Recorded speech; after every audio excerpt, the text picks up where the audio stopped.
Indo British advanced pain clinic నొప్పి మాయం surgery దూరం for appointments 9155515563. Welcome to iDream media. So జనరల్గా coffee గింజలతో తయారు చేసే కాఫీ పౌడర్తో మనం కాఫీ తయారు చేసి తీసుకుంటూ ఉంటాము. దీంట్లో కెఫీన్ ఉంటుంది, ఇది ఆరోగ్యానికి మంచిది కాదని చెప్తూ ఉంటారు.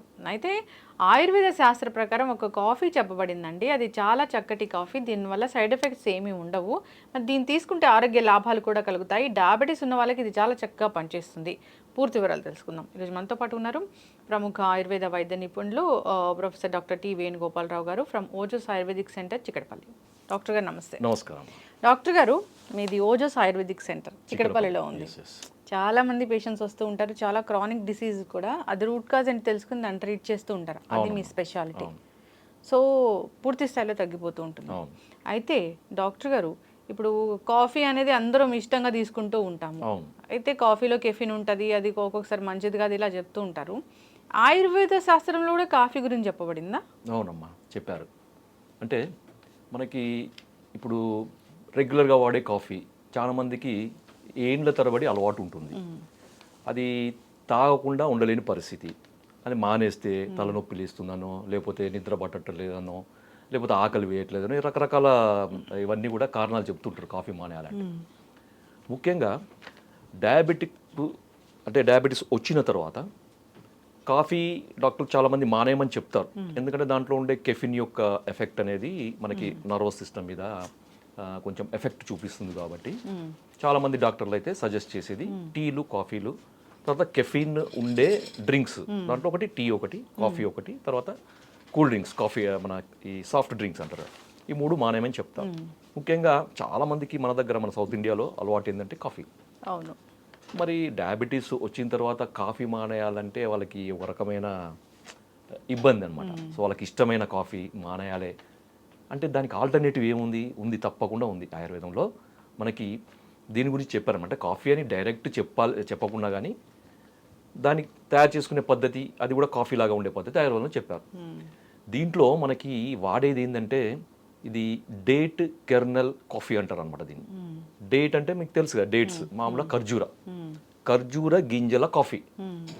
అందరికీ ఖర్జూర పండు గురించి తెలుసు కానీ ఖర్జూర గింజల గురించి చాలా తక్కువ మందికి తెలుసు. ఖర్జూర పండు తినేసి గింజలను పడేస్తారు. ఇప్పుడు నేను చెప్పిన తర్వాత మీరు ఎవరు కూడా ఆ గింజలను పడేరు, అది నా గ్యారంటీ. ఎందుకంటే ఈ గింజలతోని కాఫీ తయారు చేస్తారనమాట. డేట్ కెర్నల్ కాఫీ అంటారు. సార్ మరి ఇది ఎలా తయారు చేస్తారు ఒక డౌట్. దీనివల్ల ఉపయోగాలు ఏంది? షుగర్ వాళ్ళు తీసుకోవచ్చా? ఇంతమంది అడుగుతారు, డయాబెటిక్ వాళ్ళు తీసుకోవచ్చా? ఎందుకు తీసుకోవాలి? ఎలా తీసుకోవాలి? మరి కాఫీ లాగానే తీసుకోవాలి? ఇవన్నీ కూడా డౌట్స్ ఉంటాయి. సో అవన్నీ కూడా మనం ఇప్పుడు వివరంగా చూద్దాం. ఈ వీడియో మీరు ఫస్ట్ నుంచి లాస్ట్ వరకు చూడండి. చూస్తే మీకు నేను చెప్పే ఈ బెనిఫిట్స్ అన్నీ కూడా మీకు అర్థమవుతాయి. ఆల్టర్నేటివ్, కాఫీ టు ఆల్టర్నేటివ్ ఇది ఎందుకు అనేది మీకు అర్థమవుతుంది అనమాట. ఫ్రెండ్స్, మనకి ఈ డేట్ కెర్నల్ కాఫీని తయారు చేయడానికి డేట్ సీడ్స్ అంటే ఖర్జూర గింజలు కావాలన్నమాట.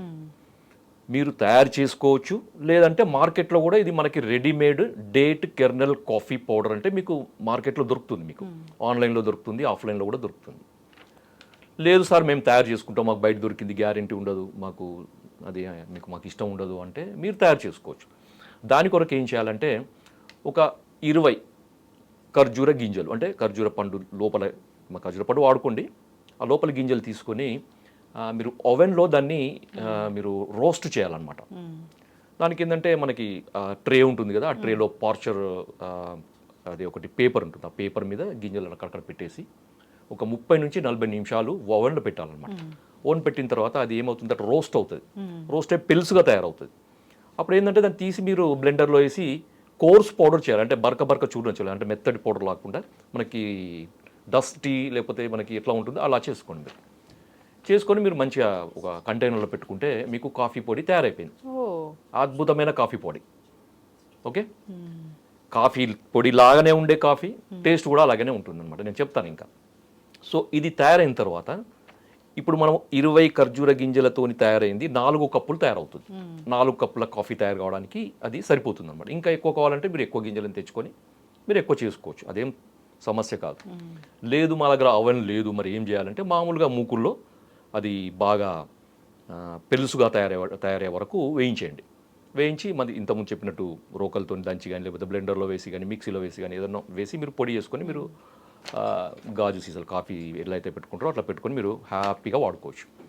ఇది ఎలా వాడాలి సార్ అంటే దానికి కూడా సేమ్ మీరు ఇది పేరు మారింది కానీ అది కాఫీయే. కాఫీ అయితే ఏ విధంగా వాడతారు అంటే instant coffee, for example instant coffee ఎలాగైతే వాడతారో అలాగే వాడుకోండి. లేదు సార్ మాకు ఫిల్టర్ కాఫీ ఇష్టం, ఫిల్టర్ కాఫీ లాగా యూస్ చేసుకోండి ఆ పౌడర్ని. కాఫీ పొడికి ఇది ఆల్టర్నేటివ్ అనమాట, కాఫీ పొడి బదులు ఇది పెట్టుకోండి అంతే. ఓకే. మరి ఇంకొకటి, ఇది తయారు చేసుకున్న తర్వాత దీని రుచి, సార్ మాకు కాఫీ రుచి బాగా అలవాటైంది సార్, మాకు ఇది తీసుకుంటే మా కాఫీ రుచిలాగానే ఉంటుంది, అద్భుతంగా ఉంటుంది. దీని ఫ్లేవరు అచ్చు యాజ్ ఇట్ ఈజ్ కాఫీ లాగానే ఉంటుంది. బ్రౌన్ అంటే ఆకర్షణీయమైన బ్రౌన్, అంటే ఎట్లా చెప్పాలంటే బ్యూటిఫుల్ బ్రౌన్ కలర్ అని చెప్పారనమాట ఆ టెక్స్ట్లలో. So beautiful brown colour, flavour కూడా మనకు సేమ్ యాజ్ ఇట్ ఈజ్. మీరు కాఫీ తాగుతున్నామా కెర్నల్ డేట్ సీడ్ కెర్నల్ తాగుతున్నామా అనేది మీకు తేడా తెలియనంత ఉంటుందన్నమాట దాని ఫ్లేవర్. తర్వాత కలరు, టేస్ట్, తర్వాత ఇది ఇంకేముందంటే కొంచెము చిరు అంటే కొద్దిగా తక్కువ, అంటే మామూలుగా కాఫీ టేస్ట్తో పాటుగా మీకు ఏమవుతుందంటే ఇది ఒక చిరు చాక్లెట్ కలర్, చాక్లెట్ ఫ్లేవర్, కొంచెం చాక్లెట్ మిక్స్ అయితే ఏదైతే మనకు ఫ్లేవర్ వస్తుందో రుచి, ఆ రుచి కూడా ఉంటుందన్నమాట. తర్వాత కొంచెం నటి అంటే గింజ పొడి వేసిన టేస్ట్ కొద్దిగానే తగులుతుందన్నమాట. కానీ ఓవరాల్గా మాత్రం ఇది యాజ్ ఇట్ ఈజ్ మనం రెగ్యులర్గా వాడే కాఫీ రుచి మాత్రమే ఉంటుందన్నమాట. సో రోజుకి 2 సార్లు తాగండి, 3 సార్లు తాగండి, ఎటువంటి నష్టం లేదు. డయాబెటీస్ వాళ్ళు హ్యాపీగా నిరభ్యంతరంగా నిర్మోహమాటంగా ఇది ఎన్నిసార్లైనా తాగొచ్చు. ఎందుకు అంటే దీంట్లో అలవాటు కొరకు తాగేది కాకుండా హెల్త్ పరంగా కూడా దీన్ని తాగడానికి అవకాశం ఉందన్నమాట. ఎందుకు అంటే మీకు డయాబెటీస్లో ఇన్సులిన్ రెసిస్టెన్స్ అంటే ముఖ్యంగా టైప్ 2 డయాబెటీస్ అంటే మనకి వయసు 40 సంవత్సరాలు దాటిన వాళ్ళలో వచ్చే డయాబెటీస్, టైప్ 2 డయాబెటీస్ అంటారు కదా, చాలామందిలో వచ్చే డయాబెటీస్. అది టైప్ 2 డయాబెటీస్లో ఎక్కువగా ఉండేది ఇన్సులిన్ రెసిస్టెన్స్ అని అంటారు అనమాట. అంటే ఇన్సులిన్ మనకి రెసిస్టెన్స్ ఉండడం వల్ల ఏమవుతుందంటే ఈ రక్తంలో ఉన్న బ్లడ్ షుగర్ అనేది మన శరీర కణాలకి అందదన్నమాట. ఎందుకు? ఇన్సులిన్ అక్కడ పనిచేయదు, రెసిస్టెన్స్ ఉంటుందన్నమాట. సో అలాంటి కండిషన్ని ఇది తగ్గిస్తుంది అనమాట. ఇన్సులిన్ రెసిస్టెన్స్ని తగ్గిస్తుంది కాబట్టి మనకి రక్తంలో ఎక్కువగా ఉండే షుగర్ లెవెల్స్ అనేవి తగ్గుతాయి. ఎందుకంటే ఆ రక్తంలో ఎక్కువగా ఉండే షుగర్ అంతా కూడా మనకి రక్త కణాలలోకి, మన శరీర కణాలకి అబ్జర్వ్ అవుతాయి. అప్పుడు రక్తంలో ఉండే షుగర్ తగ్గుతుంది అనమాట. సో ఎంత తగ్గుతుంది అనేది మనిషి యొక్క వ్యక్తిగతంగా మారుతుంది. రోజు ఎన్నిసార్లు తాగాలనేది మీరు షుగర్ టెస్ట్ చేసుకుంటూ 2 సార్లు తాగాల, 3 సార్లు తాగాల, అది మీ ఇష్టం. 1 కప్పు తాగాల, అరకప్పు తాగాల, అది మీ ఇష్టం. 1 కప్పు తాగొచ్చు, 2 కప్పు తాగొచ్చు, మాటికి తడవకొకసారి 2 కప్పులు తాగండి పర్వాలేదు, 1 కప్పు తాగండి పర్వాలేదు, అరకప్పు తాగండి పర్వాలేదు. మీరు షుగర్ లెవెల్స్ చూసుకుంటూ మీరు వాడండి. తిన్న తర్వాత వాడాలా, తినకముందు వాడాలంటే అది మీ ఇష్టం.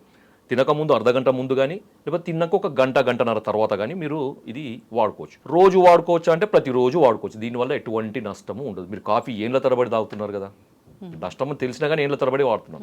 ఇది లాభదాయకమైనది, ఎన్ని రోజులు వాడినా నష్టమే ఉండదు. దీంట్లో ఇంకోటి ఏంటంటే ఈ డయాబెటీస్ పేషెంట్స్లో కొన్ని రకాల మందుల వల్ల మనకి మినరల్ డెఫిషియన్సీ అనేది వస్తుంది, విటమిన్ డెఫిషియన్సీ అనేది వస్తుంది అనమాట.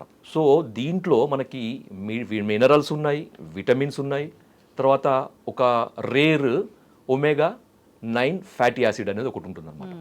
ఒమేగా-3 ఫ్యాటీ యాసిడ్స్, ఒమేగా-6 fatty acids, omega nine fatty acids అని ఈ ఫ్యాటీ యాసిడ్స్ రకరకాలుగా ఉంటాయి అన్నమాట. సో దాంట్లో రేరెస్ట్ అనేది ఒమేగా-9 ఫ్యాటీ యాసిడ్. ఇది చాలా రకాల ఫుడ్ వాటిలో ఉండదు అనమాట ఇది. సో మనకి ఈ సీడ్ కెర్నల్, మనకి ఏంటంటే డేట్ కెర్నల్ కాఫీలో మనకి తీసుకోవడం వల్ల ఏమవుతుందంటే ఒమేగా-9 ఫ్యాటీ యాసిడ్ వల్ల ఇమ్యూనిటీ అనేది కూడా పెరుగుతుందన్నమాట. ఎందుకంటే ఇమ్యూనిటీ సంబంధించిన కణాల యొక్క ఎదుగుదలకు, వాటి డెవలప్మెంట్కు, తర్వాత వాటి డిస్క్రిమినేషన్కి మనకి ఈ ఫ్యాటీ యాసిడ్స్ అవసరం అన్నమాట. సో ఇన్ని రకాల హెల్త్ బెనిఫిట్స్ దీనివల్ల ఉన్నాయి కాబట్టి డయాబెటిక్ పేషెంట్స్ నిరభ్యంతరంగా వాడవచ్చు, ఎంతకాలమైనా వాడవచ్చు. మీరు రెగ్యులర్గా వాడే మందులకి అదనంగా మాత్రమే వాడాలి. సార్ మీరు షుగర్ తగ్గుతుందని చెప్పారు కదా, మేము షుగర్ మందులు వాడేసి ఇది వాడొచ్చా అంటే అట్లా కాదు. మీరు షుగర్కు వాడే మందులు రెగ్యులర్గా వాడుకోండి, తర్వాత అదనంగా కూడా ఇది వాడుకోండి. ఓకే, అంతే తప్ప నేను మందులన్నీ మానేస్తా, ఇన్సులిన్ మానేస్తా, నేను ఇది వాడేసి కెర్నల్ కాఫీ తాగేసి నేను ఉంటానంటే కుదరదమ్మా. ఇంకొకటి మరి షుగర్ వాళ్ళే వాడొచ్చా, డయాబెటీస్ ఉన్న వాళ్ళే వాడొచ్చా, యంగ్స్టర్స్ లేకపోతే కొంతమంది పిల్లలకు కూడా అలవాటు ఉంటుందమ్మా. ఎందుకంటే స్కూల్ ఒక 8th క్లాస్ 9th క్లాస్ తర్వాత కొంతమంది పిల్లలకి కాఫీ తాగే అలవాటు ఉంటుంది, వాళ్ళకి ఇవ్వచ్చు. ఎందుకంటే పేరుకు దీంట్లో కాఫీ అనే పదం ఉంది తప్ప ఇది అద్భుతమైన ఇది ఆయుర్వేద మందు ఇది. దీన్ని ఖర్జూర బీజ చూర్ణము అంటారు దీన్ని. సో ఈజీగా వాడుకోవచ్చు, హ్యాపీగా వాడుకోవచ్చు, ఎటువంటి నష్టం లేదు. ఏ ఏజ్ గ్రూప్ అయినా వాడుకోవచ్చు ఇది. ఎందుకంటే ఆయుర్వేదం ఇది. తర్వాత ఇది సీడ్ కెర్నల్ రోస్ట్ చేసిన పౌడర్, ఎటువంటి నష్టం ఉండదు. దీంట్లో 0 కెఫిన్, తర్వాత గ్లూటిన్ ఫ్రీ. గ్లూటిన్ అనేది చాలా మందికి పడదు. మనకి కొన్ని డ్రింక్స్లో గ్లూటిన్ ఉంటుందన్నమాట. ఈ గ్లూటిన్ కూడా ఉండదు దీంట్లో. ఇంకొకటి ఏంటంటే కొంతమందికి కాఫీ టీలు తాగడం వల్ల మనకి పొట్టులో అల్సర్స్ కానీ యాసిడిటీ కానీ వస్తుంది. ఇది నాన్ యాసిడిక్ అనమాట, అంటే యాసిడ్ సీక్రెషన్ని స్టిమ్యులేట్ చేయదు. కాబట్టి ఎవరికైతే ఈ యాసిడ్ పెప్టిక్ డిజార్డర్స్ అంటే కడుపులో మంట, లేకపోతే పుల్లటి తేన్పులు రావడము, కడుపు ఉబ్బరం ఉండడము, ఇలాంటి సమస్యలతో బాధపడే వాళ్ళు టీలు కాఫీలు మానేసి ఇది కనుక తాగితే వాళ్ళకు ఆ టీలు కాఫీలు తాగడం వల్ల వచ్చే ఆ సమస్యలన్నీ పోయి హ్యాపీగా ఉంటారు అనమాట. సో ఇన్ని రకాల హెల్త్ బెనిఫిట్స్ ఉన్నాయి. కాబట్టి డియర్ ఫ్రెండ్స్, మీరు ఈ ఖర్జూర గింజల పొడి వాడుకోండి, మంచిగా చక్కగా మీ ఆరోగ్యాన్ని కాపాడుకోండి. జై Ayurveda. Thank you so much doctor గారు, చాలా చక్కటి ఇన్ఫర్మేషన్ అండి. అందరూ కూడా ఈ కాఫీలు అలాంటివి మానేసి ఏదైతే శాస్త్రం ప్రకారం ఆయుర్వేదంలో ఉందో అలాంటిది ఇప్పుడు మీరు చెప్పారు, దీన్ని తీసుకొని ఆరోగ్యంగా ఉండాలని కోరుకున్నాం. ధన్యవాదాలు. నమస్కారం.